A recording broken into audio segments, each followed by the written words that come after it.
Hello students, welcome to online classes. So I had given you a question for your homework.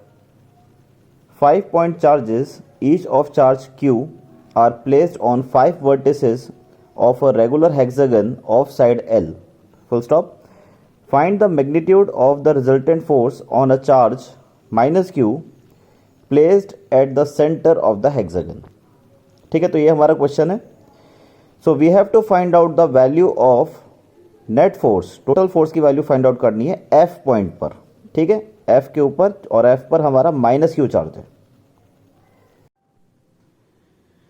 तो इसको करते हैं students.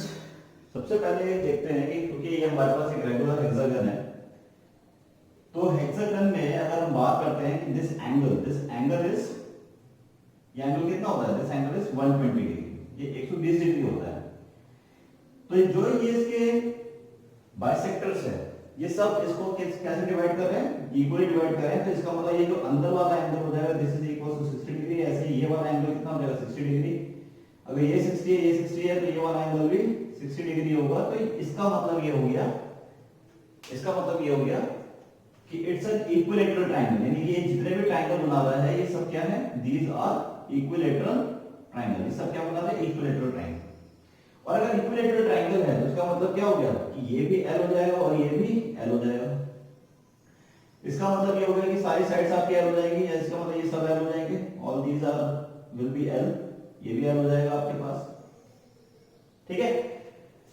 तो triangle, क्योंकि टोटल एंगल 120 होता है, ये बाइसेक्टर है आपका, तो इसका मतलब ये इक्वल डिवाइड करेगा. अंदर वाला एंगल 60, तो ये भी 60, ये 60, ये 60. तो एंगल सम प्रॉपर्टी के हिसाब से ये आपका कितना हो जाएगा? ये भी 60 हो जाएगा. That it's an equilateral triangle. तो अगर मैं देखता हूं कि इस वाले पॉइंट पर, क्योंकि एफ पर मुझे नेट फोर्स निकालना है, तो नेट फोर्स निकालने के लिए हम क्या करेंगे? एक एक करके चेक करते हैं.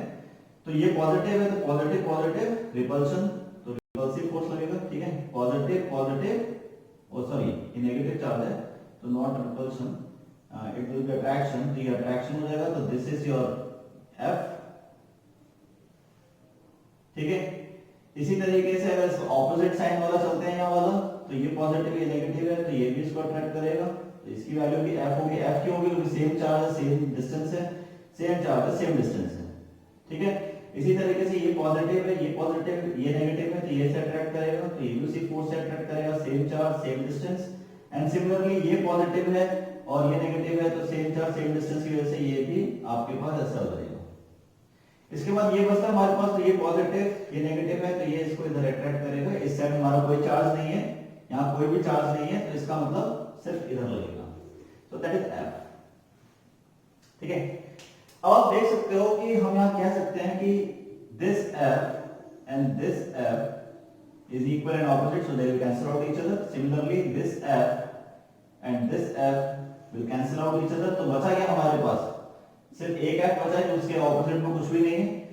तो नेट फोर्स, अगर मैं लिखना चाहता हूं, सो एफ नेट, और I can write here f net is equals to f which is equals to, इन दोनों के बीच में निकालना है, तो 1/4 pi epsilon naught q into q over, इन दोनों के बीच का डिस्टेंस कितना था? l. That is l square.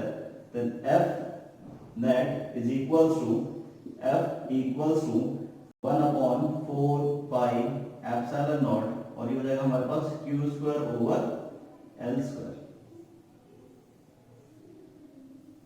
ठीक है. So that's the solution. तो देखने में ऐसा लग रहा है जैसे कि बहुत डिफिकल्ट क्वेश्चन है, बट इसी टाइप के क्वेश्चन जो है वो जनरली एग्जाम में पूछे जाते हैं. आजकल जो ट्रेंड में चल रहा है, पिछले 2-3 साल के पेपर उठाएंगे तो इसी टाइप के क्वेश्चन आपको एग्जाम में मिलते हैं. तो प्लीज आप लोग इसको डेफिनेटली नोट डाउन कर लीजिए, और नेक्स्ट क्वेश्चन पे चलते हैं हम लोग.